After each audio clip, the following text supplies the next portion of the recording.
हरे कृष्णा। सभी भक्तों का स्वागत है आज की भगवत गीता क्लास में। तो आज नया अध्याय है। पहले हम मंगलाचरण करते हैं, फिर नया अध्याय शुरू करते हैं। ओम अज्ञानतिमिरान्धस्य ज्ञानञ्जनशलाकया चक्षुरुन्मीलितं येन तस्मै श्रीगुरुवे नमः।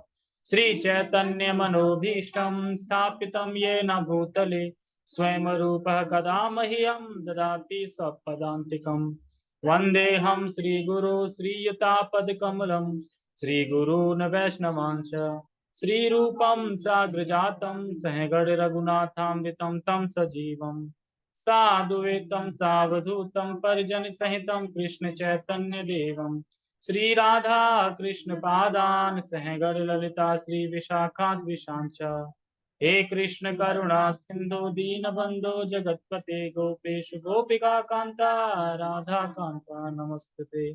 तप्त कांचन गौरांगी राधे वृंदावनेश्वरी वृषभानुसुते देवी प्रणमामि हरिप्रिये। वाञ्छाकल्पतरुभ्यश्च कृपा सिन्धुभ्यैव च पतितानां पावनेभ्यो वैष्णवेभ्यो नमो नमः। जय श्री कृष्णा चैतन्य प्रभु नित्यानंद श्री अद्वैत गदाधर श्रीवासादि गौर भक्त वृंद। हरे कृष्णा कृष्णा कृष्णा हरे हरे, हरे राम राम राम हरे हरे। रामाय रामभद्राय रामचंद्राय वेदते रघुनाथाय नाथाय सीताय पते नमः। नमः ओं विष्णुपादाय कृष्णपृष्ठाय भूतले श्रीमते भक्ति वेदांत स्वामिनि इति नामिने। नमस्ते सारस्वते देवे गौरवाणी प्रचारिणे निर्विशेष शून्यवादी पश्चात्। हरे कृष्ण। तो नया अध्याय है और अच्छा अध्याय है और पुरुषोत्तम मास के महीने में ही प्रकट हुआ है। तो ग्लोरीज इसकी क्या है? ग्लोरीज तो आपको पता ही, भगवान शिव है वो पार्वती को बताते हैं कि मैं 15वां अध्याय की महिमा को आपको बताता हूँ, सुनिए। तो गौड़ देश में एक नरसिंह नाम के राजा थे। वह इतने शक्तिशाली थे कि देवताओं को भी पराजित करने में सक्षम थे। उसकी सेना का सेनापति का सर्व सर्भ सर्वभेरुड़ नाम था। वह अत्यंत लोभी था। राजकुमार के साथ मिलकर राजा को मारना चाह रहा था, राजा की हत्या करना चाह रहा था, लेकिन उससे पहले उसे हैजा हो गया और राजा से वो खुद ही मर गया। खुद ही मर गया तो फिर उसका अगला जन्म हुआ घोड़ा। एक घोड़े के रूप में जन्म हुआ। घोड़े का जन्म हुआ तो मैं शॉर्टकट में बता देता हूँ। जब उसका घोड़े का जन्म हुआ तो घोड़ा कहीं और राज्य का था और यहाँ जो राजा थे वो अलग राज्य के थे। लेकिन कहते हैं ना कि जो इनामी लगती है कि सबसे अच्छा घोड़ा कौन सा है, बोली लगती है, फिर ले लेते हैं। तो वहां पे फिर गए थे तो किसी एक मंत्री ने या कोई शख्स था जिसने वो घोड़ा खरीदा था कि घोड़ा अच्छा लग रहा है, बहुत बढ़िया सुंदर है। तो वो फिर इस राज्य में ले आता, जो राजा ये थे। तो इस राज्य में ले आता है तो यहाँ पे फिर वो राजा से कहता है कि मुझे घोड़ा मिला है, बहुत अच्छा है, आप खरीदोगे मुझसे? मतलब कोई दलाल टाइप के बीच में था जो वहां से खरीद के लाया। तो राजा जब उस घोड़े को देखता है तो सारी चीजें उसमें परफेक्ट थी, तो राजा वो घोड़ा खरीद लेता है। और फिर एक दिन उस घोड़े पे सवार होके वन को जाता है, मतलब आखेट करने। तो जंगल में चला जाता है तो एक उसको हिरन दिखती है, तो हिरन के पीछे चलते चलते चलते हिरन भागती जाती है, भागते भागते वो अपने सारे सैनिक जो भी मंत्री मंत्री सब पीछे छूट जाते हैं, वो अकेला अलग पहुंच जाते हैं। तो उसके बाद फिर वो थक जाते हैं तो घोड़े को एक जगह बांध देते हैं और बांधने के बाद एक जगह बैठ जाते हैं। तो बैठ जाते हैं तो उसके बाद फिर वहां पे एक पत्ता होता है, जिस पत्ते पे भगवत श्रीमद् भगवत गीता का 15वें अध्याय का छोटा सा कुछ अक्षर लिखा था, आधा श्लोक या कुछ पंक्ति लिखा था। तो वो फिर उससे क्या है कि वो मिल जाता है राजा को। तो राजा पढ़ता है शायद इसे। राजा पढ़ता है तो राजा जब पढ़ता है तो घोड़ा सुन के वैकुंठ चला जाता है। तो बड़ा आश्चर्य होता है ये सुन के, घोड़ा वैकुंठ चला गया। तो वहां पास में एक ऋषि का आश्रम था। तो वहां जाते हैं, पूछते हैं ऐसे कैसे घोड़ा कैसे वैकुंठ चला गया। तो बताते हैं कि वो ये घोड़ा वही है जो तुम्हें मारना चाह रहा था पिछले जन्म में, लेकिन उसे खुद हैजा हो गया, वो खुद मर गया और आज वो वैकुंठ चला गया क्योंकि उसने 15 अध्याय का शब्द सुन लिए। तो फिर ये भी अपने राज जाते हैं, सब सौंप सांप के छोड़ छाड़ के फिर जाते हैं अपने आराम से, पारायण करते हैं 15 को और धीरे धीरे भगवान की प्राप्ति करते हैं। तो 15वें अध्याय का एक पूरा श्लोक भी नहीं, आधा श्लोक भी नहीं, कुछ भाग उस घोड़े ने सुन लिया, वो वैकुंठ चला गया। ये कोई ऐसा नहीं है कि ऐसे ही झूठ बोल दिया गया शास्त्र में। क्यों नहीं सुनते हैं? कुत्ते नहीं सुनते, ये तो ये नहीं करते, ये नहीं करते, सुन लिया। नहीं तो, अरे तो देखा नहीं तुमने किसी किसी की, क्योंकि वो जो था वो पूर्व जन्मों का कुछ होता है ना। जैसे कोई कोई तुमने कथा में सुना, एक कुत्ता पिल्ला था, वो चैतन्य महाप्रभु के घर आके और फिर हरिनाम करने लगा, पिल्ला कैसे करने लगा, और वैकुंठ चला गया वो, मतलब अब उसे कृष्ण प्रेम मिल गया।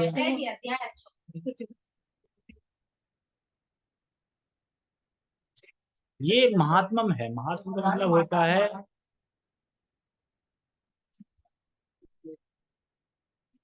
उसके सामने ही, उनके सामने ही चला गया घोड़ा। हाँ, वही शरीर त्याग के वैकुंठ से विमान आया और बैठ के चला गया, देखते रह गए ये क्या हुआ। और हमें लगता है ना, क्योंकि हम सोच ही नहीं सकते कि वैकुंठ किस विमान आ सकता हो, आ जाएगा एकदम आ सकता है भाई, आ जाएगा एकदम, वो चले जाएंगे। तो कुछ ना कुछ होता है, और तब की कथा कब की है, उस टाइम पे घोड़े वोड़े सुनते थे ना। हाँ तो फिर वही है ना। अब तो जब जिस तरह आदमी का जो सब कुछ घट गया है, उस तरह जानवरों का भी घट गया है, बुद्धि घट गई है, देखने की शक्ति, तपस्या की शक्ति, सब चीज तो घट गई, इसलिए तो हरिनाम संकीर्तन दिया है कलयुग में, क्योंकि तपस्या तो कर ही नहीं सकते किसी भी चीज की। तो वही है। ठीक है, ओके, हम अब श्लोक पे आते हैं। तो बहुत अच्छा श्लोक है, पुरुषोत्तम योग, श्लोक नहीं, अध्याय। पुरुषोत्तम योग है, भगवान के नाम का ही अध्याय है, पुरुषोत्तम। सारे पुरुषों में उत्तम जो पुरुष हैं, भगवान श्री कृष्ण, उनका ये चैप्टर है, बहुत प्रिय है। और इसको जो कुछ सुनता है तो बहुत उसे लाभ प्राप्त होता है, क्योंकि पुरुषोत्तम, और पुरुषोत्तम मास में खासकर इसी को पढ़ा जाता है।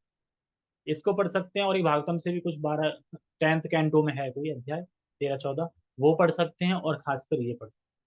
और बाकी जो तपस्याएं बताई गई, वो तपस्याएं बढ़ा के वो तपस्याएं कर सकते हैं पुरुषोत्तम मास में, क्योंकि 16 ज्यादा अधिक लाभ मिलता है कार्तिक के महीने से। कार्तिक महीने में मान लो कि एक माला का फल मिल रहा है 1 लाख, तो इसमें मिलेगा 16 लाख, यानी 16 गुना ज्यादा हर चीज। तो इसलिए बहुत अच्छा है, क्योंकि आता भी तो है ना 2 साल 8 महीने में कुछ। पुरुषोत्तम मास कैसे आया है तो सबको पता ही है, कि चंद्र को और सूर्य को बैलेंस डे करने के लिए। और फिर डाला क्यों गया बीच में, तो उनकी कथा आती है ये नरसिंह भगवान की। ठीक है, तो क्रिएट किया गया महीना। तो इस तरीके से बहुत अच्छा है। और कब से लग रहा है, 16 तारीख से है। और महीना वैसे हाँ, लेकिन वैसे गिनोगे तो 13 हो जाएंगे हिंदी में। तो वही तो है, वही तो देखो चमत्कार, यही चमत्कार नहीं देख पा रहे, 13 होगा, है ना। अब ठीक है, अध्याय 15 पुरुषोत्तम योग, श्लोक क्रमांक 1। श्री भगवान वाच, ऊर्ध्वमूलमधम शाखम अश्वत्थम प्राहुरव्ययम् छंदासि यस्य पाणिनि यस्तं वेद स वेदवेत्। श्री भगवान वाच, ऊर्ध्वं मूलमधम शाखम् अश्वत्थं प्राहुरव्ययम् छंदासि यस्य पाणिनि यस्तं वेद स वेदवेत्। 1 2 3, 3 श्लोक थोड़ा हार्ड है, कठिन है, और अगर समझ में आ गए तो सरल भी है, पर कठिन टफ भी है। तो इसमें 3 विषय हैं इस अध्याय में, छोटा अध्याय है ये, बिल्कुल 20 श्लोक है इसमें। व्यक्ति को समझना है कि अपने इस संसार को कैसे काटना है, मतलब जन्म मृत्यु चक्र को हमें कैसे काटना है, इस संसार को कैसे काटना है। और जीव कृष्ण का ही अंश है, दूसरा विषय ये है। और तीसरा विषय है, भगवान कृष्ण ही सर्वोपरि, ये परम भगवान श्री कृष्ण ही। 3 विषय समझ में आ गए। इस जगत से कैसे वैराग्य लिया जाए, कैसे वैराग्य उत्पन्न हो इस जगत से, हम समझ सके इस जगत में कुछ नहीं रखा है, हमें इस जगत से जन्म मृत्यु चक्र से पार होना है। ठीक है, वैराग्य एक ये, और दूसरा हम कृष्ण के ही अंश हैं, इसमें श्लोक भी आएगा, कौन सा है, मामेव मामेव मामेव जीवंश लोक जीवभूत सनातन, ऐसे करके, मामेव मामेवंश जीव लोक जीवभूत सनातन, ऐसे करके है कि हम मामेव, मतलब हम सिर्फ कृष्ण के ही अंश हैं, इसलिए डरना नहीं चाहिए, पिता जी बहुत धनी है। ठीक है, ओके। और तो और आज के श्लोक में, तो आज के श्लोक में बताएंगे कि आज के श्लोक में पहला वाला विषय लेंगे जो है ना वैराग्य वाला। इसमें संसार को अश्वत्थ, अश्वत्थ अश्वत्थ मतलब बरगद का पेड़, तो इसमें संसार को बरगद के पेड़ के रूप में बताया गया इस श्लोक में। मतलब इस अध्याय में समझ लो संसार को बरगद के पेड़ के रूप में बताया गया है कि बरगद का पेड़ ये पूरा संसार है। उसकी टहनियां हैं, पत्ते हैं, शाखाएं हैं, जड़ हैं, ये सब बताए गए हैं। जैसे कि जो जड़ हैं वो क्या है, वो शरीर है, जो हम शरीर बदल रहे हैं, किसी इस इसको जड़ को पकड़ लेते हैं, किसी इस जड़ को पकड़ लेते हैं, कभी देवता का शरीर, कभी किसी का शरीर। शाखाएं, हाँ है। हाँ, जड़ जड़ मतलब आई है, जड़ विभिन्न लोग समझ लो, लोग अभी इसमें आ जाएगा पढ़ेंगे तब। और जो शाखाएं हैं वो शरीर है विभिन्न, जो पत्तियां हैं, हरे हरे पत्ते हैं, वो हैं जो पत्ते हैं, उस उसको बोलते हैं जो वेदों के जो कर्म कांड है ना, छांदसी, छांदसी, छांदसी का मतलब ही तो बता रहे हैं ना वहाँ पे। जो वेदों के छंद हैं, वेदों में छंद नहीं है, जो इस प्रकार से बताते हैं कि ये कर लो ये लाभ मिल जाएगा, ये कर लो ये लाभ मिल जाएगा, वो छंद। ठीक है, वही तो चाहिए हमको, और क्या चाहिए बताओ, क्या मांग रहे हैं? कुछ नहीं मांग रहे। ठीक। तो समझ में आ गया, बरगद का पेड़ बताया गया है इसको। तो हम इसको पढ़ते हैं। ऊर्ध्व मूलम अधम शाखम, ऊर्ध्व मूलम अधम शाखम, उसमें उल्टा है सारा। ठीक है, ऊर्ध्व मतलब मूल, और ऊपर, ऊर्ध्व मूलम अधम शाखम, और ऊर्ध्वम मूलम, ऊर्ध्व हो गया मूल, ऊर्ध्व मूलम, अच्छा, अर्ध ऊर्ध्व मतलब ऊपर, और मूल मतलब जड़। ठीक है, ऊर्ध्वम मूलम, ऊर्ध्व मतलब ऊपर, और मूल मतलब नीचे, जड़। तो इस बरगद पेड़ की मूल कहाँ है, ऊपर, उल्टा उल्टा पेड़ है, ठीक है, मूल कहाँ है, ऊपर, और इसकी शाखाएं कहाँ है, वो नीचे की तरफ है। ठीक है, नीचे की तरफ है। और कह रहे हैं अश्वत्थम, अश्वत्थम मतलब, अश्वत्थ मतलब होता है बरगद का, अश्वत्थ, और कोई पीपल का पेड़ भी बोलते हैं, तो इसको बरगद कहा जाता है। और अगर पेड़ भगवान कह रहे हैं तो इसका मतलब ये पेड़ काटा जाना चाहिए, मतलब इस पेड़ को हमें काटना है, ज्ञान शक्ति से, अपनी ज्ञान की तलवार से इस पेड़ की जड़ों को काटना है, तभी तो निकल पाओगे, नहीं तो जड़ें बढ़ती जाएंगी। जितनी जड़ें बढ़ती है तुम झगड़ते जाओगे ना, इस संसार में फंस जाओगे। तो जड़ें काटना है, और जड़ें काट के कहाँ जाना है, मूल पेड़ के पास जाना है। क्योंकि परछाई है तो मूल पेड़ भी होगा। ऐसा नहीं हो सकता ना कि परछाई दिख रही हो और ओरिजिनल चीज ना हो। तो यानी ये संसार परछाई है, आध्यात्मिक जगत, उसको बता रहे हैं वृक्ष के रूप में कि मूल वृक्ष कहाँ है, गोलोक वृंदावन धाम में, परछाई कहाँ है, ये संसार रूपी परछाई। ठीक है, तो इसको काटा जाना चाहिए। और इसको हम फिर आगे कह रहे हैं अश्वत्थम प्रारु अव्ययम, तो मतलब इसकी शुरुआत कब है, अव्यय मतलब इस पेड़ की शुरुआत कब हुई, खत्म है नहीं, ये अविनाशी है। जब तक हमें भगवत गीता के ज्ञान प्राप्त नहीं होता हम इस पेड़ को नहीं काट सकते, तब तक अविनाशी ही है पेड़ तुम्हारे लिए। अगर भगवत गीता ज्ञान होगा तो ही काट पाओगे। तो अविनाशी अव्ययम इसलिए बोल रहे हैं इस पेड़ को कि अविनाशी ना, क्योंकि अगर किसी को पता ही नहीं तो है ही ना, हमेशा ही है वो तो, हमेशा ही फंसा रहेगा इसमें, फंसा ही फंसता फंसता फंसता फंसता ही रहेगा। इसलिए अव्ययम बोल रहे हैं इस पेड़ को, यानी और जब तक गीता का ज्ञान प्राप्त ना हो तो ये संसारी रूप जो वृक्ष है ये कटने वाला नहीं है। तो पता चलेगा तभी तो, मान लो कि हमें बुखार है तो पता तो होना चाहिए हमें बुखार है, और फिर हमें ये सोचना पड़ेगा बुखार क्यों हुआ, और फिर बुखार कैसी दवा से जाएगा, तभी तो आगे करेंगे ना प्रोसेस। जब कुछ पता ही नहीं बुखार कैसे हुआ, क्या दवा है, तो ठीक कैसे होंगे, तो कैसे होंगे ठीक, जब भगवत गीता ज्ञान प्राप्त होगा तब पता चलेगा कि हाँ हम इस संसार में फंसे, इस संसार से हमें विरक्त होना है, निकलना है। तब हम प्रयास करेंगे, उसके बाद फिर हम इस पेड़ को काटेंगे, और फिर मूल पेड़ है यानी भगवान कृष्ण के धाम फिर जाएंगे।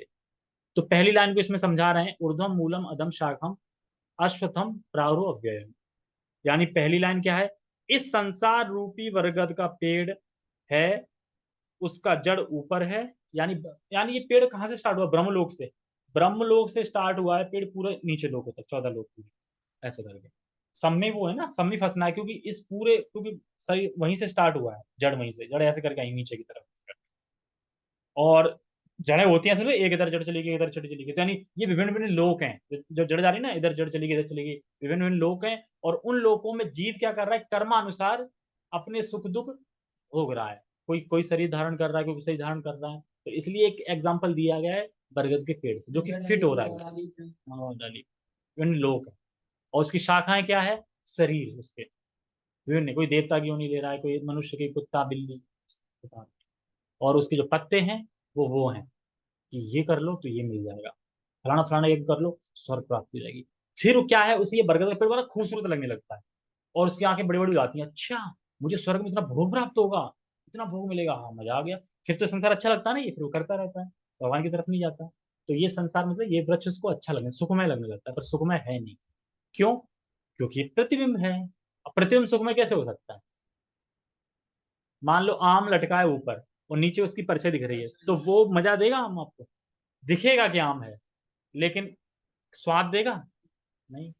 तो वैसे ही तो संसार परछाई की तरह ही है, दिख रहा है, कूदो तो दुख मिलता है, दूर से लगता है ना बड़ा मजा मजा, अच्छा अच्छा, जब उसमें चले जाओ ना तो फिर दुख ही मिलता है, इसलिए बोल रहे हैं। और वहां से नीचे शाखाएं फैल रही हैं, और इसको कहते हैं भरगद अश्वत्थ। और अवयव क्यों कह रहे हैं, जैसे इसमें लास्ट में बताया, अवयव अवयव इसलिए कह रहे हैं कि जब तक गीता का ज्ञान नहीं होता तब तक वो नहीं समझेगा कि वह इस जगत का नहीं है, और इस संसार के चक्र में फंसा रहेगा, एक शाखा से दूसरी शाखा, दूसरी शाखा से तीसरी शाखा, तीसरी शाखा से चौथी शाखा। और यहाँ शाखा का मतलब क्या है, शरीर, यानी कभी देवता का शरीर, कभी इंसान का शरीर, कभी गंधर्व का शरीर, कभी किसी का भी शरीर, गिरगिट का भी शरीर मिलता है, यहाँ तक कि मच्छर का भी मिलता है। भले ही अगले पर मर जाओ तुम, कोई ऐसा करके मार दे, लेकिन शरीर मिल जाए, ठीक है। लेकिन उसे एक मौका भी मिल जाएगा ना, कभी ना कभी चल के इंसान बनेगा। क्यों? क्योंकि वो मच्छर बनेगा, फिर वो मारेगा। तो इस तरीके से एक साइकिल चलती रहती है, ठीक है। दूसरी लाइन क्या है, छंदासी यस्य पाणनि, पाण पाणनि यस यस्तम वेद स वेद वेद। कहने का तो ये छंदासी यस्य पाणनि का मतलब है जो वेद के छंद हैं, जो इस प्रकार के प्रस्ताव देते हैं, प्रबोधन देते हैं, प्रस्ताव देते हैं कि देखो तुम यह यज्ञ करोगे तो तुम्हें स्वर्ग की प्राप्ति होगी और बड़े बड़े भोग प्राप्त होंगे। तो जैसे ही वो सुनता है जीव तो वो खुश हो जाता है, और फिर उसको ये वृक्ष सुंदर लगने लगता है, अच्छा लगता है, सुखमय लगने लगता है। और जब वह कुछ करता है तो इससे प्राप्त क्या होता है, तो कह रहे हैं धर्म अर्थ काम मोक्ष इत्यादि, ये इस पेड़ के फल हैं। पेड़ है तो फल भी तो आएगा ना, तो फल क्या है, धर्म अर्थ। आप कुछ करेंगे तो नहीं प्राप्त होगा धर्म अर्थ मोक्ष वगैरह ये, लेकिन ये भी क्या है, सब फंसाने वाले हैं, ठीक है। तो फल है, तो वेद को छंद, जो वेद के छंद हैं, जो कर्म कांड को प्रोत्साहन देने वाले हैं, तो ये वृक्ष के पत्ते हैं, ठीक है। और कह रहे हैं ये पाणनी वर्ड है ना, पाणनी वाली हरे हरे पत्ते को बोलते हैं, ठीक है। और कह रहे हैं यस्तम वेद स वेदिता, तो जो इस पेड़ को जानता है वह वेदों को जानता है। अब मैं पूछूं क्वेश्चन, क्या आप वेद को जानते हो, जानते हो वेदों को? हैं? वेदों को जानते हो, वेद वेद चार वेद हैं जो, नहीं जानते? कौन जानता है वेद को? थोड़ा तेज बोलो ना, आवाज मुंह जाए। जो इसको जानता है वो वेद को जानता है, तो वृक्ष को जान नहीं पाए तुम अभी? अच्छा, अभी भी पूरा श्लोक बोलेंगे फिर जान जाओगे, ठीक है। तो यहाँ कह रहे हैं कि जो इस पेड़ को जानता है वेदों को भी जानता है। यानी अगर तथाकथित कोई चार वेदों को जानता भी है, लेकिन उसे यही नहीं पता कि कृष्ण भगवान की शरण में जाना, तो वो वेद जानता है।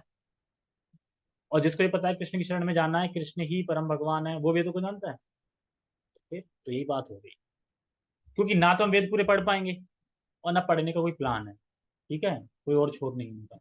लेकिन भगवान ने भगवत गीता में कितना सुंदर रूप से बता दिया कि वेदों के द्वारा मुझे ही समझना है और मुझे ही पाना है।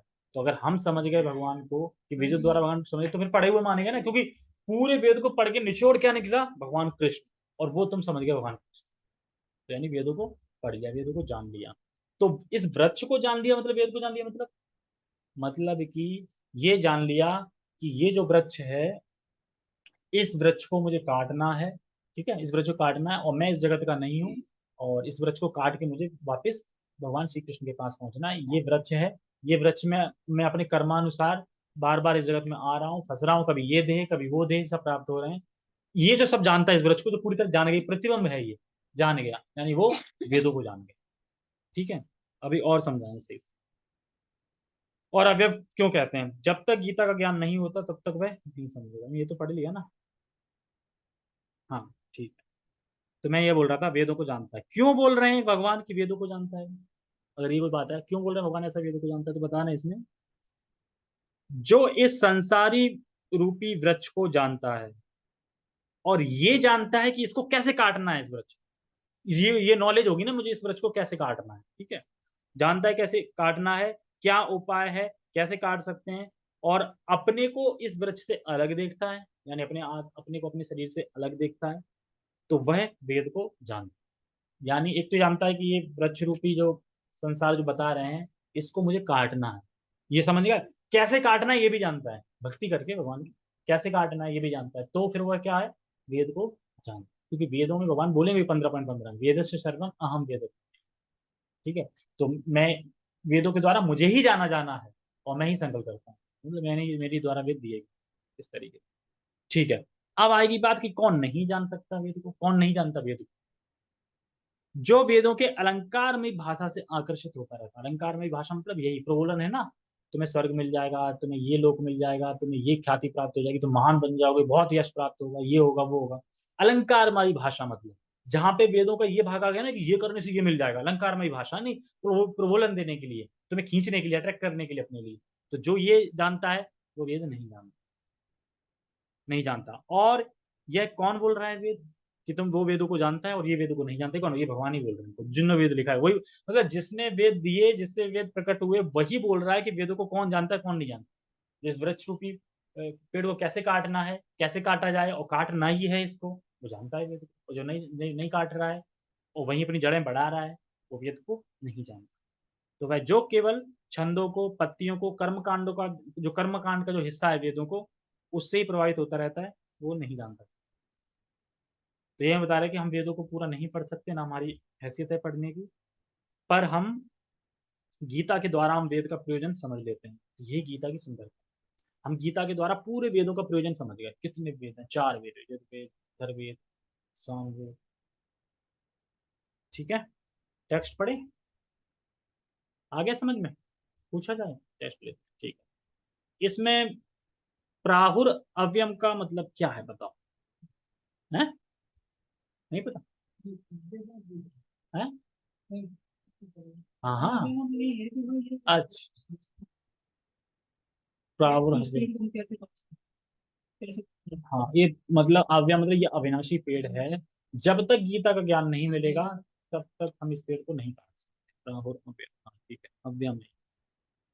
उर्दू, अच्छा ये था, इसमें अश्वत्थम का मतलब क्या है? अश्वत्थ, अश्वत्थ का मतलब क्या है? अभिषेक को बताने दो। बरगद है, पीपल का पेड़ तो नहीं है? अच्छा, ठीक है।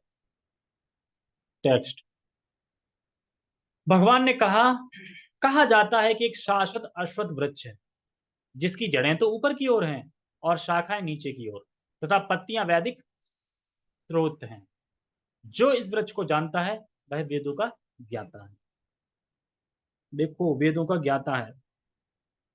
यह वृक्ष हमारा संसार रूपी चक्र है, मतलब संसार रूपी चक्र ना, उसको वृक्ष से कंपेयर करने लगा, जो हम बार बार जन्म ले रहे हैं विभिन्न योनियों में। बार बार जन्म ले रहे हैं और विभिन्न योनियों में, कभी किसी कभी किसी कभी किसी योनि में, और भोग भोग रहे हैं, भोग भोग रहे हैं योनियों में। तो यही वृक्ष के रूप में उसकी उपमा दी जा रही है। ये वृक्ष है, उसमें क्या है, देखा नहीं, जड़ें आती जाती हैं, घना होता जाता है, तो जड़ें, पत्ते भी बढ़ रहे हैं तुम्हारे खूब, है, मनोकामना ये हो गया वो हो गया, और शाखाएं बढ़ रही हैं। तो क्या कर रहे हैं, लेकिन हमें तो इसको काटना है, हम काट के और उसे बढ़ा रहे हैं, उसे सींच रहे हैं उसको। हम्म। तो यही कह रहे हैं कि उपमा दी जा रही है। और शुरुआत कहाँ से होती है? ब्रह्मलोक से। इस पेड़ की शुरुआत कहाँ से हो रही है? ब्रह्मलोक से, ब्रह्मलोक से नीचा, ठीक है।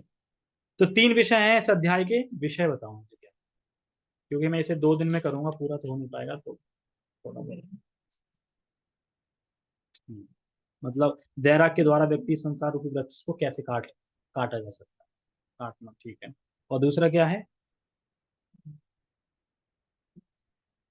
और कोई नहीं बोल रहा, पता नहीं किसी को। अरे बिल्कुल इजी थे। अरे हम कृष्ण के ही अंश हैं। हाँ ठीक है, तीसरा, तीसरा क्या है? कृष्ण परम भगवान है। कितना इजी था, कृष्ण परम भगवान, हम कृष्ण के ही अंश है, ये तो कितने दिन तो रटते रहते हैं। दो तो यही है। एक वैराग्य मतलब कैसे इस पेड़ को काटा जाए। ठीक है। तो अब देखो ये यहाँ पे, अब ऐसा लग रहा है कि भगवान एकदम अचानक ही वृक्ष कहाँ से आ गया, वो भी उल्टा वृक्ष पृथ्वी में, उल्टा वृक्ष भला समझ में नहीं आया। तो ये कह रहे हैं, यहाँ वृक्ष की चर्चा कर रहे हैं भगवान। तो एक ऐसा वृक्ष जो उल्टा है, तो ऐसा वृक्ष भी होता है। आइए देखते हैं ऐसा वृक्ष भी होता है। तो वृक्ष दिखाई दे रहा है, नहीं दिखाई दे रहा, अभी दिखाई दे रहा है, मैं दिखाई दे रहा हूँ, वो ये दिखाई दे रहा हूँ। नहीं वो तो पिक्चर है इसमें तो। ठीक है, मैं उसको दिखा देता हूँ। हाँ ऐसा बनाया है मैंने, बड़ा बढ़िया, बढ़िया पेड़ बना। ये देखो, एक तो इससे समझ सकते हैं, ये वृक्ष दिख रहा है, इसकी जड़ें कहाँ से उत्पन्न हुई है, ब्रह्मा जी से, दिख रहा है ये। लेकिन मैं वो पेड़ दिखाता हूँ जिसकी बात हो गई है। हाँ, ये रहा। ठीक है, तो ये वृक्ष दिख रहा है, ऊपर वृक्ष है, उसकी परछाई करेक्ट नीचे है। तो जो जो नीचे का वृक्ष है ना, ये भौतिक जगत है। देखो बीच में ये जो पट्टी दिख रही है ना, ये मान लो ये एक लाइन है। ऊपर क्या है, आध्यात्म जगत, नीचे क्या है, भौतिक जगत। तो ये ऊपर का पेड़ है, ओरिजिनल पेड़ ऊपर है और उसकी परछाई नीचे, लेकिन देखने में क्या लग रहे हैं दोनों, ओरिजिनल, लेकिन नीचे का ओरिजिनल नहीं है। अब इसमें खासियत क्या है, पेड़ का एग्जाम्पल क्यों दिया, मतलब बरगद का पेड़ के एग्जाम्पल क्यों भगवान ने दिया, और भी तो बमूरे का पेड़ दे सकते थे। इसमें सही है ना, जड़ें एकदम फंसाने वाला है, सब चीजें, बरगद का पेड़। अब देखो ये पेड़ है, ठीक है, तो ऐसा वृक्ष तो तब होता है जब किसी की परछाई हो, तो ऊपर भी वृक्ष होना चाहिए। देखो ऐसा पेड़, उल्टा पेड़ यहाँ कहाँ देख सकते हैं हम, तालाब हो और उस पे लगा हो, तो मतलब परछाई समझ लो, मतलब ऐसा वृक्ष तो परछाई हो सकता है। और परछाई है तो यानी एक अच्छा ओरिजिनल वृक्ष होगा, तभी उसकी परछाई है। एक तो ये समझना चाहिए। अब इनमें डिफरेंस क्या है, तो एक आध्यात्मिक वृक्ष है और एक भौतिक वृक्ष है। तो आध्यात्मिक वृक्ष में क्या है, फॉर्म है, चीज दिखती है वहां पे, और सबटेंस, सबटेंस मतलब फॉर्म भी है, और फॉर्म के अंदर जो फॉर्म है, अब सबटेंस को क्या बोलेंगे हिंदी में? जैसे कि एप्पल है, अब एप्पल की फॉर्म तो नीचे भी दिखेगी पेड़ पे, ऊपर भी दिखेगी, परछाई तो दिखेगी ना उसकी। ले हाँ प्रतिबिंब तो है, लेकिन अभी प्रतिबिंब को उठाओगे तो खा पाओगे, लेकिन ओरिजिनल को तो खा सकते हैं ना। तो रूप तो दिख रहे हैं दोनों के, सबटेंस नहीं, मतलब उसके अंदर का माल, ऐसा समझ लो, वो नहीं। जैसे कि, और अश्वत्थ का एक मीनिंग होता है जो कल नहीं है। अश्वत्थ का मीनिंग होता है अश्वत्थ, मतलब जो कल नहीं है। यानी परछाई आज है तो कहो कल ना भी हो, रात में परछाई दिखेगी, लेकिन दिन में दिखेगी परछाई। और कहो अगर बादल आ जाए, सूर्य ढक जाए, तो भी नहीं दिखेगी। तो यानी जो कल नहीं है, यानी परछाई कल नहीं है, यानी ये जगत जब प्रलय होती है तो समा भी जाता है, लेकिन आध्यात्म जगत रहता है। यानी ओरिजिनल पेड़ रहता है, लेकिन जो डुप्लीकेट पेड़ है यानी प्रथम पेड़ है, वो कभी रहता है और कभी नहीं रहता। तो एक समझ गया, एग्जाम्पल समझ में आ गया, यानी प्रलय होती तो सृष्टि समाप्त, तो यानी वो पेड़ परछाई है, तो समझ लो परछाई कभी कभी नहीं भी रहती और कभी रहती, इस तरीके से। और कह रहे हैं कल नहीं है, और इसके साथ होता भी यही है कि आज है कल नहीं है। और दूसरा क्या है इसमें, दूसरा है कि परछाई के अंदर फॉर्म तो होती है पर सबटेंस नहीं होता। तो परछाई मान लो कि अगर तुम्हारी परछाई दिख रही है, तो परछाई तो दिखेगी, अभिषेक मतलब अभिषेक की परछाई दिख रही है, लेकिन अब उसको मैं पकड़ना चाहूँ, आलिंगन करना चाहूँ तो कर पाऊंगा नहीं। तो उसी तरीके से सबटेंस नहीं है। दूसरा समझ में आ गया, दो डिफरेंस समझ में आ गए। एक तो पहला बता दिया कि परछाई है, इसका मतलब परछाई कभी रहती भी कभी नहीं। और एक ये, जैसे आम लगे हैं ऊपर वाले पेड़ पे, तो ऊपर तो भाई फॉर्म फॉर्म दिख रही है, आम है, और उसे तोड़ के खा भी सकते हो। तो आम उसकी परछाई नीचे भी दिख रही है, मतलब नीचे भी आम है, लेकिन नीचे वाला आम क्या है, पकड़ नहीं पाओगे, खा नहीं पाओगे, फॉर्म दिखेगी। इसी तरीके से ये संसार है, कुछ सूखा सूखा है, लगता है फॉर्म है, लेकिन सब्सटेंस नहीं है, अंदर मजा नहीं है, स्वाद नहीं है, हाल सब नीरस है, इस तरीके से। और इसी तरह संसार में दिखती है चीजें बढ़िया बढ़िया, मजा देंगे, हो मजा आएगा, जैसे हम किसी चीज को प्रकाश आकर्षित हो जाते हैं ना, बहुत बढ़िया, लेकिन जब उसमें घुस जाओ तो यार मजा नहीं है। बहुत सी चीज ऐसी होती है। तो इसलिए उसमें क्योंकि फॉर्म है पर सब्सटेंस नहीं है। एक कहानी से समझाते हैं। एक राजा था, राजा की एक लड़की थी, बड़ा लाडली थी। तो राजा ने अपनी लड़की को एक गिफ्ट दिया, हार। और वो गिफ्ट जैसे वो पहन ही रही थी, इतने में क्या हुआ, कौवा आया, कौवा उस हाथ को चुरा ले गया, चोरी कर ले गया कौवा। अब को चोरी कर, लड़की थोड़ा मेरे चोरी कर ले गया, मतलब हार हार हार, तो पता कहता है कोई दिक्कत नहीं, मैं राजा हूँ, दूसरा ले आऊं। नहीं पापा मुझे तो वही हार चाहिए, वही हार चाहिए। अच्छा वही चाहिए तो लाना पड़ेगा। सारा तरफ सूचना दे दी, जो कोई हार ढूंढ के लाएगा मेरी लड़की का, राजा का हार चोरी हो गया, खो गया, तो उसको फलाना फलाना नाम मिलेगा। अब सब लोग ढूंढने में लग गए। अब सब जगह ढूंढा, नहीं मिला। एक कोई फकीर सा बैठा था ऐसे ही, मतलब ऐसे ही बैठा था इंसान। तो अब वो ऐसे ही बैठा था और देख रहा था, तो उसने तालाब पे देखा और हार, और ये तो वही हार है जो राजा का चोरी हो गया था, बढ़िया है, नाम मिलेगा, मजा आएगा। और एकदम ना आओ देखा ना ताओ देखो, छलांग मार के एकदम उसी में तालाब में कूदा और ऐसे झपटा कि परछाई था ना, वो तो परछाई था तो वो आएगा हाथ में, नहीं आएगा ना हाथ में। और उसके बाद क्या था, उस तालाब में दलदल भी था, और उसमें वो फंसता भी जा रहा और हार आ नहीं रहा हाथ में। तो वहां से साधु सब निकलते हैं, कह रहे यार तुम क्या कर रहे हो उसमें, क्यों घुस गए यार, फंस जाओगे, निकलो। यानी इस वृक्ष से निकलो, मतलब ये संसूर्य रूपी वृक्ष है जो दलदल, निकलो। और उससे निकाल देते हैं। निकाले और कहते हैं कि, कह रहे हैं अरे तुमने मुझे निकाले, वो देखो हार, हार तो दिख रहा है पर हाथ में नहीं आ रहा है। अरे यार ढक्कन खोलो बुद्धि के, ऊपर देखो पेड़ पे है हार। अच्छा पेड़ पे हार है, पेड़ पे लटकता है मेरे, तो समझ में आया इससे। उसी तरीके से ये संसार है, सब कुछ ओरिजिनल वही है, यहाँ प्रतिबिंब है। जैसे कि और प्रतिबिंब में क्या होता है, जैसे कि प्रतिबिंब पे, जैसे मान लो मैं अपना प्रतिबिंब देख रहा हूँ और दाढ़ी दिख रही है, तो दाढ़ी दिखेगी तो, लेकिन किधर दिखेगी, दाएं की बाएं, उल्टा दिखता है ना प्रतिबिंब। ठीक है, और मान लो अगर आईना ना हो तो देख पाओगे, तालाब ना हो तो इसीलिए इसमें कह रहे हैं परछाई, मतलब आज नहीं है, मतलब कल नहीं है, मतलब जब देखो तब हो भी नहीं सकती है, नहीं भी हो सकती है। और इसमें एक डिफरेंस बता रहे थे कि जो परछाई दिखती है तो परछाई हिल भी जाती है, मान लो अगर तालाब में दिख रही हो, तालाब को ऐसे कर दिया तो हिल जाएगी ना, तो इस तरीके से आंखें रिश्ते हैं, कब किस में फूट हो जाए, कब किस में लड़ाई हो जाए कह नहीं सकते। आज कर रहे हैं प्यार साथ, कल ही लड़ाई हो गई, यानी रिश्ते हिल जाने पे बने, इसलिए कंपेयर कर रहे हैं। तो ये समझ में आया। और दूसरा,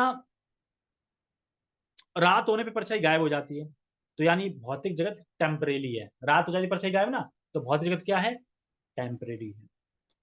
और रियल वर्ल्ड क्या है,